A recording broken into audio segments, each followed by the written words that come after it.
Terima kasih Anda masih bersama kami. Bagi Anda yang baru saja bergabung, kami hadirkan kembali 3 berita utama hari ini. Kosongnya persediaan BBM subsidi di SPBU terjadi di sejumlah daerah di Jawa Barat. Berkunjung ke Pasar Cicahem, Kota Bandung, Presiden Jokowi janjikan harga telur ayam segera turun. Uang tunjangan profesi pendidik tak kunjung dibayarkan, ratusan guru unjuk rasa di depan kantor Wali Kota Banjar.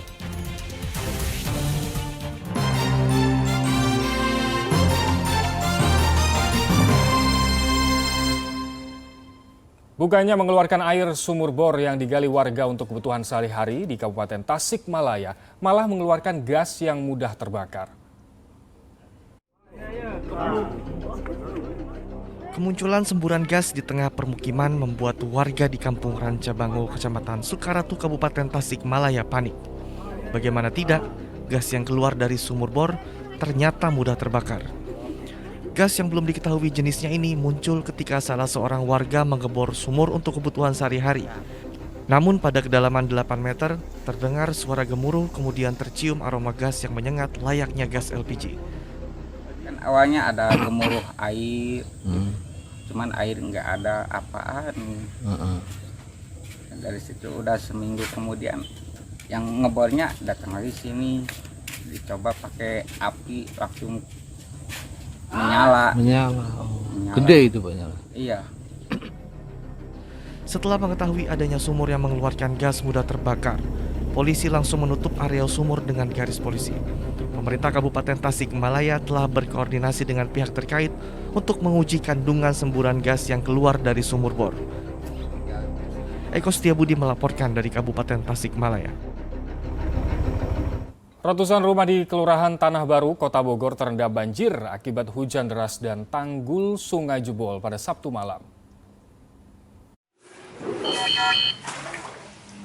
Hujan dengan intensitas tinggi pada Sabtu kemarin menyebabkan ratusan rumah warga di Kampung Keramat, Kelurahan Tanah Baru, Kota Bogor terendam banjir.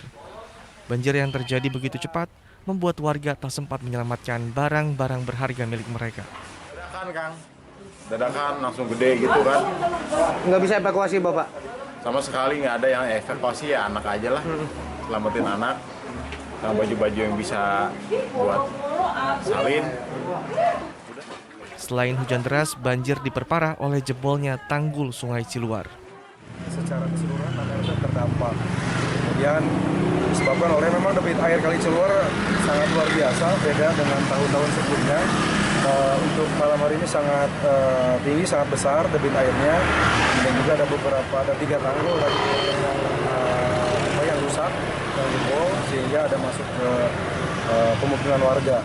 Badan Penanggulangan Bencana Daerah menyiagakan beberapa perahu karet untuk membantu warga yang terjebak banjir. Usai banjir surut, warga Kampung Keramat, Kelurahan Tanah Baru, Kota Bogor mulai bersih-bersih. Mereka membersihkan sisa sampah dan lumpur yang terbawa oleh banjir. Hingga saat ini belum ada bantuan dari pemerintah untuk warga yang terdampak. Mereka membutuhkan makanan hingga pakaian. Saat ini sudah ada bantuan dari pemerintah? Belum sih Pak. Belum berupa makanan atau belum ada. Harapannya mungkin Bu sebagai warga? Harapannya ya mudah-mudahan ada yang bantu kita ya untuk buat apa sih maksudnya yang buat baju anak-anak, baju buat saya juga. Saya nggak ada yang buat pakai ini doang satu nih. Yang saya pakai semalam saya pakai lagi buat tidur. Nggak ada lagi soalnya. Selain bantuan, warga juga berharap dalam waktu dekat pemerintah bisa memperbaiki tanggul yang jebol. Iwan Kurniawan melaporkan dari Kota Bogor. Uang tunjangan profesi pendidik tak kunjung dibayarkan, ratusan guru unjuk rasa di depan kantor Wali Kota Banjar.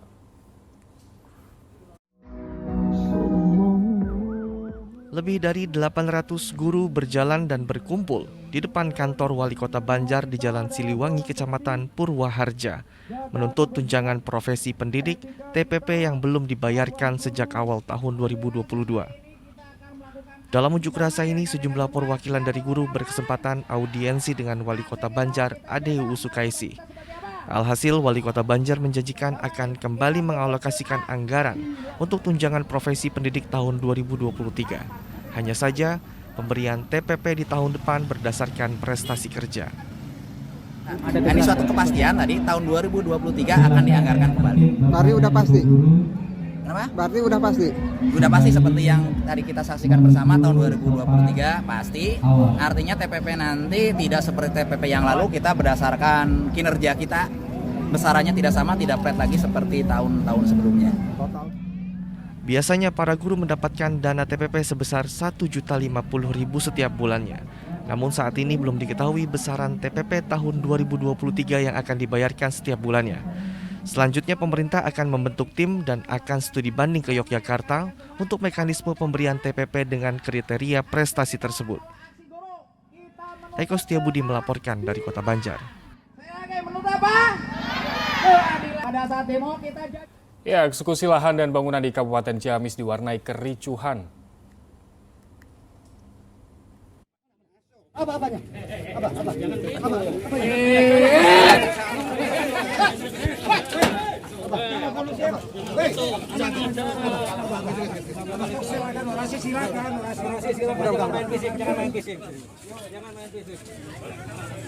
Kericuhan hampir terjadi saat eksekusi lahan dan rumah oleh Pengadilan Negeri Ciamis di Desa Ciherang, Kecamatan Banjarsari, Kabupaten Ciamis dihalangi oleh kuasa hukum tergugat.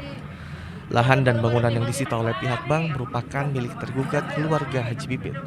Penyitaan lahan dan bangunan ini dilakukan pihak bank setelah keluarga tergugat tidak mampu membayar uang cicilan. Kami lagi melakukan gugatan, tapi masih juga dilakukan eksekusi. Setelah disita dan dilelang oleh pihak bank, penggugat atas nama Ujang Kurniadi memenangkan gugatan pada tahun 2005, sehingga penggugat memiliki hak atas lahan dan bangunan tersebut. Kita sudah punya surat perjanjian. Kami di sini dari TNI Polri, Tni Polri melakukan pengamanan proses berlangsungnya eksekusi desa Itu memang ini sudah inkrah? Sudah inkrah. Dimenangkan oleh pihak? Dimenangkan oleh pihak Pak Ujang.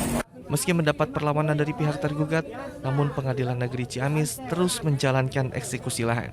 Eko Setiabudi melaporkan dari Kabupaten Ciamis. Beberapa kasus kriminal di Jawa Barat kami sajikan dalam Kilas Kriminal berikut ini. Seorang pemuda di Kampung Siluman Ciberem, Kota Tasikmalaya, ditemukan meninggal dunia di area sawah saat mencari belut. Korban ditemukan pertama kali oleh temannya dalam posisi terlentang dan kepala terendam air. Korban diduga meninggal akibat sakit karena tidak ditemukan ada tanda-tanda kekerasan di tubuh korban. Menurut keluarga, korban memiliki riwayat sakit di kepala. Seorang pemuda ditemukan tewas bersimbah darah di sebuah kamar di Kecamatan Jatibarang, Kabupaten Indramayu. Polisi yang datang ke lokasi melakukan olah TKP serta memeriksa keterangan dari sejumlah saksi untuk mengetahui penyebab kematian. Diduga pemuda ini tewas akibat dibunuh karena ditemukan luka akibat benda tajam di bagian kepala. Setelah dievakuasi, jasad korban kemudian dibawa ke rumah sakit untuk divisum. Penangkapan dua pelaku kejahatan ganjal ATM diwarnai suara tembak dan peringatan dan kejar-kejaran oleh polisi. Pelaku yang sempat kabur menggunakan mobil berhasil diberhentikan polisi di pintu perlintasan kereta wilayah Indihiyang, Kota Tasikmalaya. Saat ini pelaku masih diperiksa Satreskrim Polres Tasikmalaya untuk kepentingan pengembangan kasus.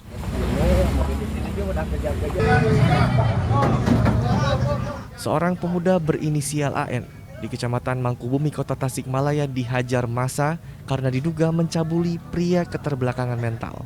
Pelaku mencabuli korbannya di warung tempat pelaku bekerja. Kasus ini terbongkar setelah warga melihat korban berjalan tidak normal. Sungguh bejat kedua pria ini, mereka mencabuli korban gadis di bawah umur yang masih memiliki hubungan keluarga. AM ditangkap di rumahnya di Sukatani, Purwakarta karena mencabuli anak kandungnya sendiri.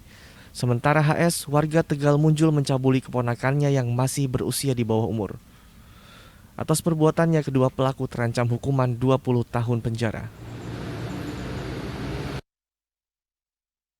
Dua remaja ditangkap Satreskrim Polrestabes Bandung karena menganiaya seorang pengendara motor di kawasan Babakan Ciparai, Kota Bandung akibat cekcok. Korban yang sempat dibawa ke rumah sakit akhirnya tewas dalam perjalanan. Kedua pelaku ditangkap setelah buron selama sepekan. 6 pelaku judi daring atau online jenis togel dan slot ditangkap polisi. Keenam pelaku yang merupakan warga Kecamatan Karangnunggal, Kabupaten Tasikmalaya memiliki peran berbeda-beda. Ada pemasang, pengepul, hingga operator. Dari seluruh pelaku, polisi menyita sejumlah barang bukti berupa telepon genggam, buku tabungan, dan kartu ATM. Akibat perbuatannya, para pelaku terancam maksimal 10 tahun penjara. Tim Liputan melaporkan. Ya, informasi tadi sekaligus akhiri jumpa kita kali ini. Atas nama rekan yang bertugas, saya Ilham Ardiansyah. Terima kasih atas kebersamaan Anda, selamat beraktivitas dan sampai jumpa.